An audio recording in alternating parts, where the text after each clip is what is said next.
Aliyah, nasaan ang dress ko? Yung Louis Vuitton na may lace. Nag-echo sa buong mansyon ang boses ni Aliyah, ang tanging anak ng mayamang businesswoman na si Madam Regina. 20 anyos si Aliyah, spoiled, maganda, pero may pagka-untouchable. Sandali lang po, Ma'am Aliyah. Sagot ko habang binibilisan ko ang pag-akyat sa third floor. Hawak ko ang mamahaling damit na tinutukoy niya. Ako si Hazel, ang bagong yaya ni Aliyah. Pero hindi to basta trabaho lang. Kailangan ko to para makapagpatuloy sa pag-aaral ng kapatid ko. Kaya kahit mahirap, tinitiis ko.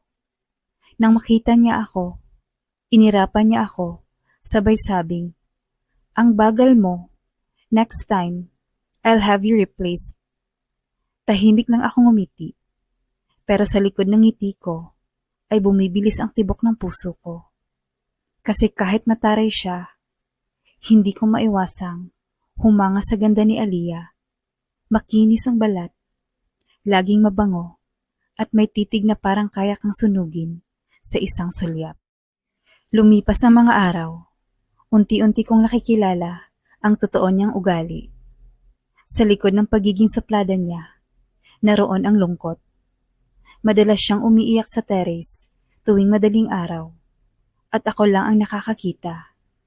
Isang gabi, tinanong ko siya, "Ma'am Aliyah, okay lang po ba kayo?"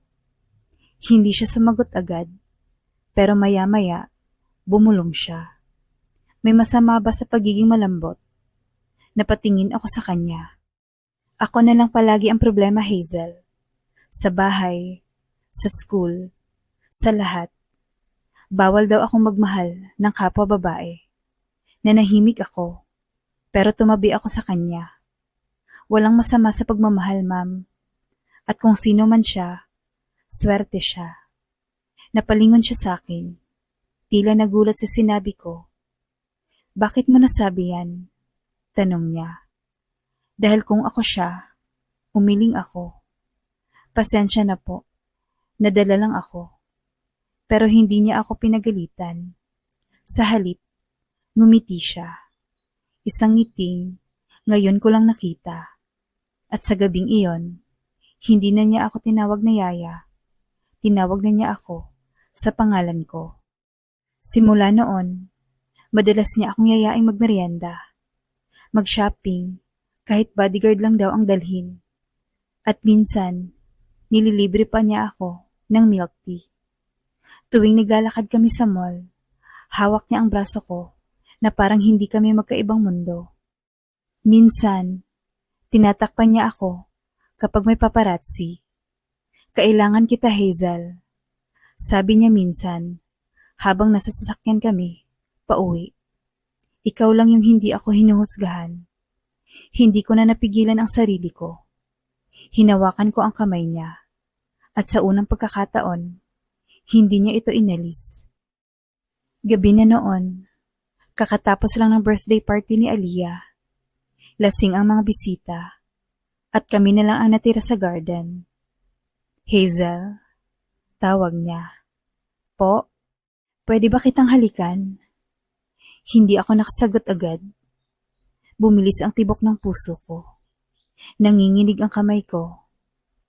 "Ako muna," bulong ko. At doon, sa ilalim ng fairy lights ng garden, nagtagpo ang aming mga labi. Marahan, nahihiya, pero punong-puno ng damdamin. Wala akong pakialam kahit nakasuot lang ako ng simpleng dress. Sa halik na iyon, pakiramdam ko, ako ang pinakamagandang babae sa mundo. Kinabukasan, nag-iba na siya. Hindi na siya umiimik. Hindi na niya ako kinakausap. Nilalayuan niya ako. "Tinatapos mo na ba?" Tanong ko isang gabi. "Hindi kita dapat mahalin, Hazel. Yaya lang kita, at babae ka pa." Pero Aliyah, pinigil ko ang luha ko. "Minahal din kita. Hindi mo yun pwedeng burahin." Umiyak siya. Hindi ako pinayagan ng mundo, Hazel. Pero ikaw lang ang nagpaniwala sa akin na pwede akong mahalin. Then prove them wrong.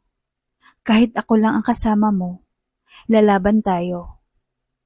Ilang araw kaming nagtago. Iniwan niya ang lahat. Pera, pangalan, at yaman.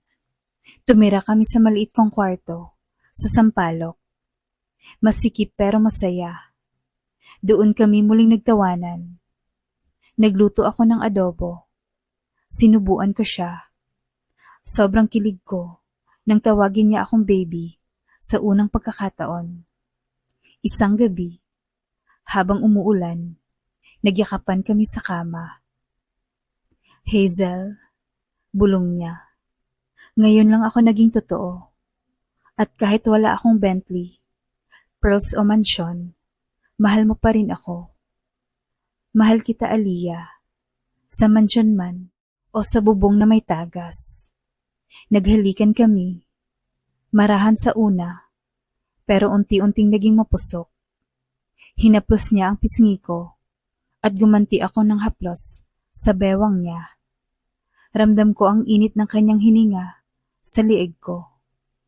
Walang salitang kailangan, puso lang at balat. Sa gabing yon, hindi kami natulog bilang amo at yaya, kundi bilang dalawang pusong, parehong malaya. Pagkalipas ng isang linggo, dumating si Madam Regina, galit. May mga pulis, pilit siyang isinasama. Hindi niyo siya pwedeng kunin, sigaw ko. Hindi mo siya pag-aari, balik ni Madam Regina. Pero tumayo si Aliyah. Ma, hindi ako pag-aari ng kahit sino. Si Hazel ang pinili ko. Siya ang mahal ko. Nagtagpo ang mga mata namin. Kahit takot siya, nanindigan siya para sa amin. Pinabayaan silang umalis. Mula noon, hindi na kami ginulo. Pagkalipas ng isang taon, nagtayo kami ng maliit na cafe, Aliyah and Hazel's, sa Quezon City. Ako ang barista. Siya ang gumagawa ng pastries. Simpleng buhay, pero masaya. Isang hapon, habang nagsasara kami ng cafe, tinanong niya ako, pwede na ba kitang tanungin ulit? Ano? Pwede ba kitang halikan? Ngumiti ako. Hindi na kailangan ng permiso. Nagtagpo ulit ang aming mga labi. Pero ngayon, hindi na lihim. Sa harap ng araw, sa gitna ng tawa, sa ilalim ng langit na wala ng balakid. Marami ang nagtatangkang paghiwalayin kami. Pero mas marami ang mga araw na pinili naming magtulungan, magmahal at manindigan. Mula sa pagiging yaya niya, ako na ngayon ang partner niya sa negosyo, sa buhay at sa lahat. At sa bawat halik, yakap at ngiti, ipinapaalala namin sa isa't isa na minsan, sa pinaka-imposibleng pag-ibig, natatagpuan ang pinakatotoong pagmamahal. Thank you for watching. Please don't forget to like and subscribe. Bye.